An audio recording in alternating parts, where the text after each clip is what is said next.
Waalaikumsalam warahmatullahi wabarakatuh. Sebelum memulai pembelajaran, silakan mulai doa terlebih dahulu.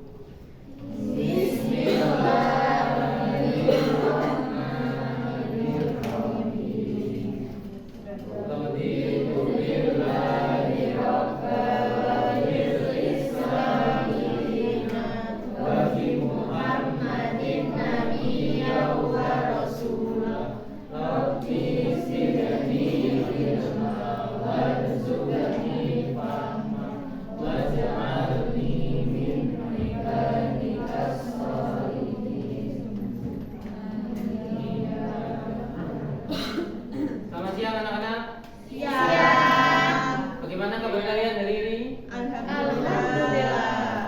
Apakah ada yang tidak masuk? Siapa?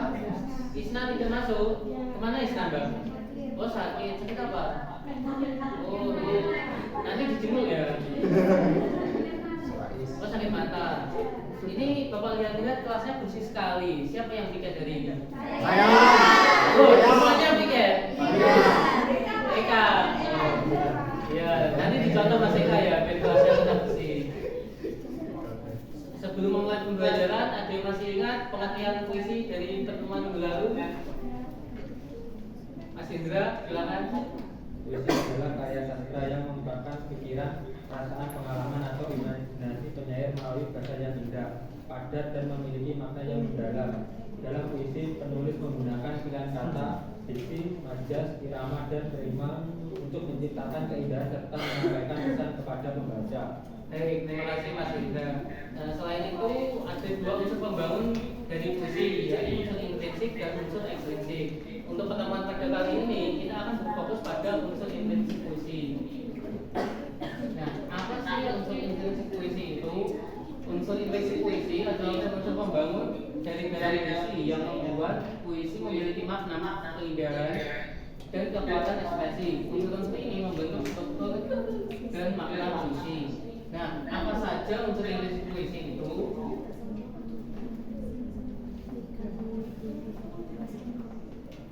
Yang pertama adalah tema. Tema adalah gagasan utama atau pokok yang menjadi dasar penciptaan puisi.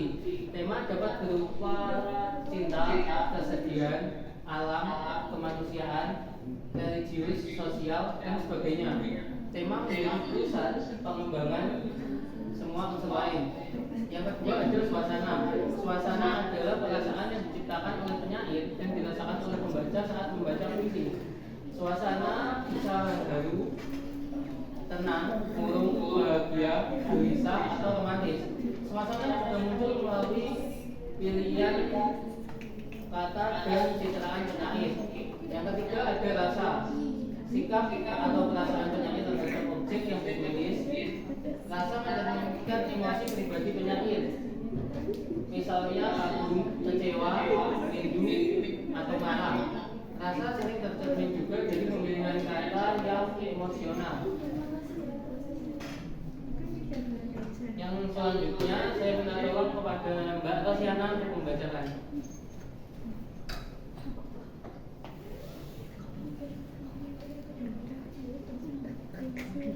Unsur-unsur intrinsik puisi. Ada nada. Nada adalah sikap penyair terhadap pembaca. Nada bisa bersifat menggurui, merayu, menyindir, bercerita, atau menyampaikan pesan secara halus. Nada menentukan cara penyair berkomunikasi dengan pembaca. Selanjutnya ada diksi atau pilihan kata. Diksi atau kata-kata yang dipilih penyair untuk menciptakan makna dan keindahan. Diksi sangat penting dalam puisi karena menentukan suasana, makna, dan kesan puitis. Yang terakhir ada imaji atau citraan. Imaji atau gambaran mental yang disampaikan melalui kata-kata sehingga pembaca seolah merasakan apa yang ditulis. Imaji dapat berupa imaji visual, penglihatan, auditif, pendengaran, kinestetik, gerak, taktil, sentuhan, dan sebagainya. Baik, terima kasih Mbak Rosiana. Selanjutnya minta tolong kepada Mas Faiz dibacakan. Unsur intrinsik puisi. Yang nomor 7, majas atau gaya bahasa. Majas atau gaya bahasa yang digunakan untuk memperindah dan memperkuat makna puisi. Contohnya metafora, personifikasi, hiperbola, simile, kemudian simbolisme. Majas menjadikan puisi lebih hidup dan estetis. Kemudian ada tipografi. Tipografi merupakan suatu bentuk visual atau tata letak baris dalam puisi, termasuk panjang pendek baris, pemenggalan baris, bentuk bait, spasi, dan posisi huruf. Tipografi berfungsi memperkuat makna, irama, dan estetika puisi. Kemudian yang ke-9 ada rima, yakni persajakan. Rima atau persamaan bunyi di akhir atau dalam baris puisi. Rima menciptakan musikalitas dalam puisi. Jenis rima akhir, rima awal, rima sempurna, dan sebagian aliterasi, asonansi. Terima kasih Mas Ali. Unsur intrinsik yang selanjutnya adalah irama atau ritme. Irama atau pengulangan bunyi, tekanan kata atau panjang-panjang bait yang menciptakan alunan khas saat puisi dibaca. Irama memberi dinamika dan membantu suasana. Dan untuk unsur intrinsik yang terakhir ada amanat. Amanat adalah pesan atau nilai yang ingin disampaikan penyair kepada pembaca. Amanat dapat tersirat ataupun tersurat melalui tema, peristiwa, atau simbol dalam puisi. Nah, itu tadi adalah materi pada pertemuan kali ini. Untuk selanjutnya penugasan, silakan kalian membagi kelas menjadi 6 kelompok dan perwakilan kelompok maju ke depan untuk mengambil LKPD.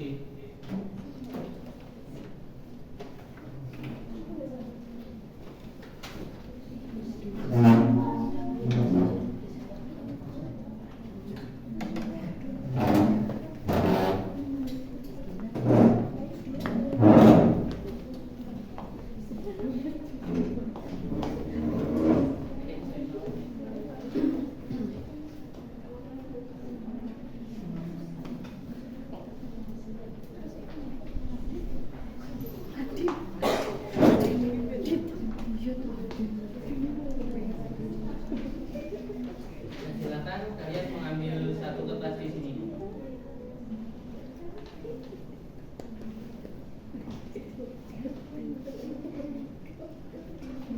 Silakan dibuka. Di situ ada satu dari beberapa unsur intrinsik yang setelah dipahami.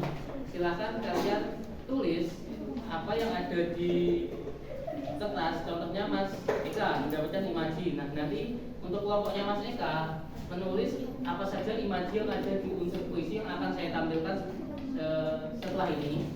Dan nanti setelah selesai akan ditukarkan ke kelompok lainnya untuk dilengkapi akan menjadi satu unsur intrinsik yang penuh. Silakan boleh kembali.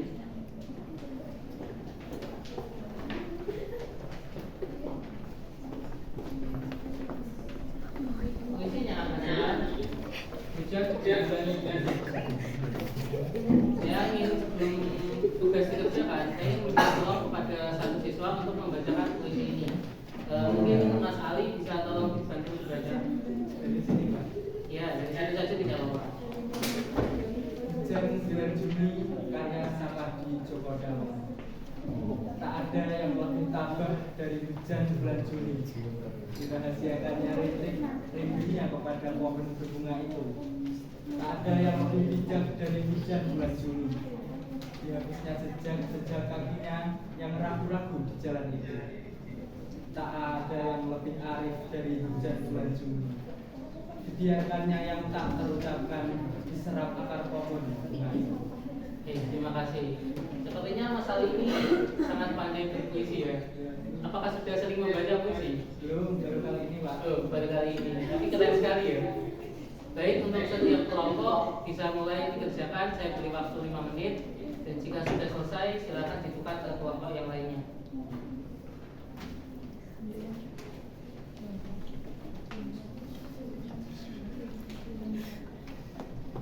Baik,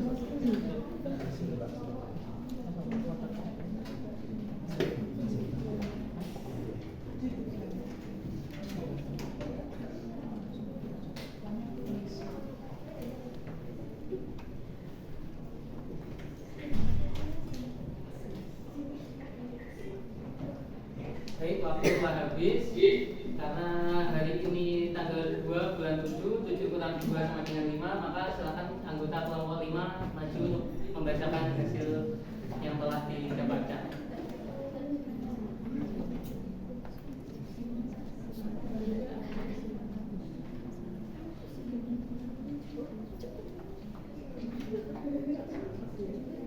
Karena Mas. Ini saya akan presentasikan hasil analisis dari kelompok 5. Yang pertama adalah diksi. Jadi puisi ini menggunakan pilihan kata yang sederhana namun puitis seperti Tata, bijak, arif, dan kritik-kritiknya. Diksi tersebut memberikan kesan lembut sekaligus menyampaikan perasaan yang diendam dengan kesabaran. Berikutnya imaji. Imaji yang dominan adalah imaji visual yang gerak. Membaca dapat dibayangkan hujan, pohon, berbunga, jejak kaki, serta air hujan di serap akar pohon, sehingga suasana puisi terasa hidup. Majas. Majas yang paling dominan adalah personifikasi, karena hujan digambarkan memiliki sifat seperti manusia. 5. Puisi ini menggunakan 5 bebas, tetapi memiliki pengulangan frasa tak ada yang lebih dan dari hujan bulan pada setiap bait sehingga menghasilkan irama yang indah dan puitis. Untuk tema puisi ini adalah cinta yang dipendam dengan penuh kesabaran, keikhlasan dan kebijaksanaan tanpa harus diungkapkan secara langsung. Amanat puisi ini mengajarkan bahwa seorang hendaknya bersikap tabah, bijaksana dan ikhlas dalam menghadapi perasaan. Terima kasih Mas Lukman. Mari kita beri tepuk tangan untuk Mas Lukman. Ya, kembali ke tempat duduknya.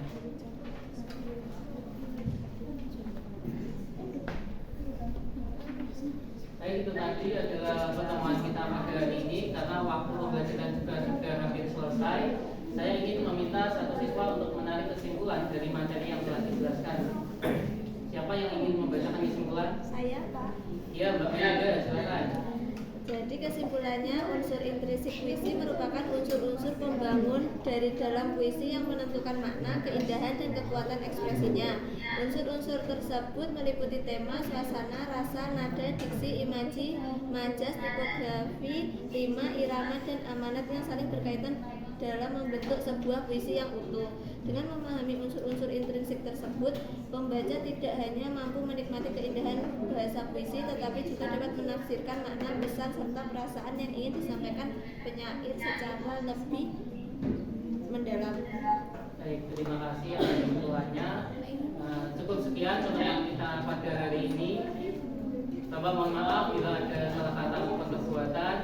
Akhir kata, Assalamualaikum warahmatullahi wabarakatuh.